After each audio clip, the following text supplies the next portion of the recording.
Matthew's account of the resurrection is my favorite to simply close my eyes and imagine. Mary Magdalene and the other Mary, we're not sure which one, there are a lot of Marys in the Gospels, were making their way to the tomb following the Sabbath. And suddenly there was an earthquake. And the evangelist gives us a cause for the earthquake that would make any geologist shudder. You see, an angel descended and rolled back the stone that had closed the tomb of Jesus. His appearance was like lightning, and his clothes white as snow. It's not just the physical movement of the stone that causes the earth to shake. After all, there was no earthquake 2 days earlier when that same stone was rolled into place by Joseph of Arimathea. No, it's the fact of the stone being moved and the presence of the angel that caused this earth-shattering moment. We talk about events being earth-shattering, but this moment merits that description both literally and symbolically. So there they are, the two Marys making their way to see the tomb, to pay their respects, to pray, to mourn, perhaps to find some way to move on. It's clear in the story that no one, not one person, seems to have understood what Jesus had been saying all along. It's clear that no one understood or believed Jesus when he said that he would rise again, that death would not get the last word. Mary and Mary aren't looking for an earth-shattering moment. They're not awaiting or anticipating the resurrection. They, like most of us, when grieving the death of someone we love or confronting unexpected loss or fear, are just trying to cope, to put one foot in front of the other, to make some sense of it all. And they don't have much of a support system. All the disciples, pretty much everyone else in the community that had built up around Jesus is gone into hiding, fled the city. I imagine Mary would be experiencing the same kinds of thoughts and feelings that you and I would. Why did this happen? Or, this is so typical of my life, nothing ever works out for me. Or, I just didn't see this coming, and I can't figure out what to do next. And in the quiet loneliness of their grief, the earth shatters. And there, in the midst of this earth-shattering quake, is an angel sitting triumphantly, even a bit smugly, I've always imagined, with a self-satisfied grin on his very scary face. Yes, there's the angel sitting on the stone that had been blocking the tomb.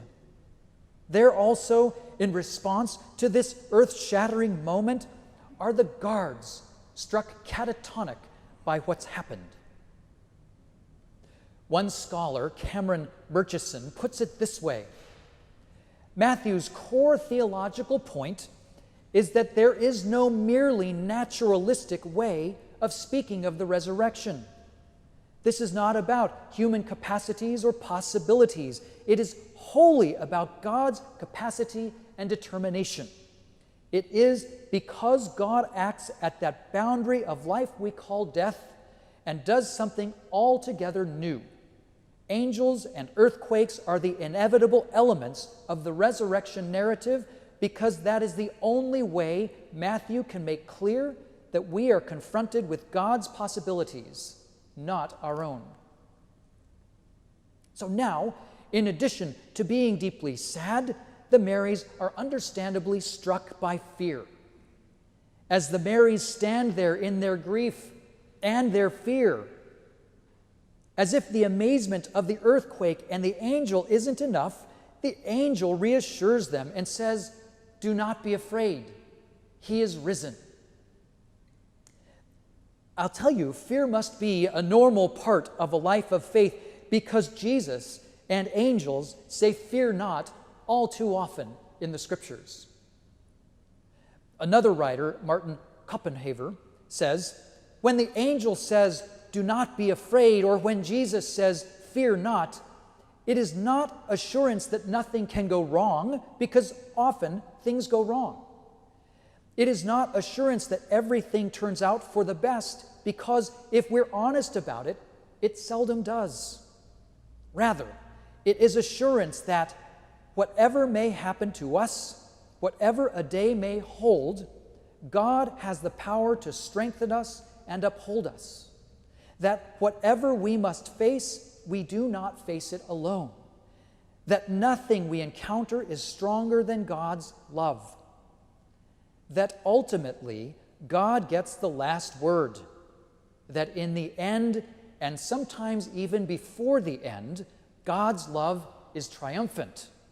Only God can offer such assurance, and that is why in the end, only God or one of God's messengers can say, "Do not be afraid," and say it with authority. So, with that all too common "do not be afraid," the angel invites the Marys to see as evidence that Jesus has risen one more amazing sight, the empty tomb. This is a critical part of Matthew's story and a vivid image in our minds as we hear it. Murchison says this: the empty tomb is not a dispensable theological point for Matthew. It is not the main point, but it is important. Without the empty tomb, resurrection theology reduces to a generalized capacity for goodness somehow to outlast and overcome evil. That the tomb was empty is a different kind of assertion.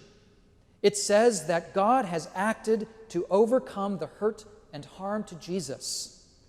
This case serves as a promise that in the divine reign fully realized, the same will be true for all of us. It is indispensable to say, "He is not here." Therefore, there is deep hope for the world. So here is our Easter Day resurrection story. It's two women filled with grief, doing what they need to do to put their lives back together. Two women who are not expecting a miracle.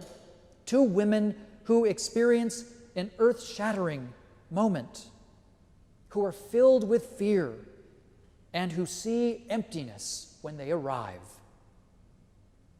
Earth-shattering events, fear and emptiness punctuate this resurrection story.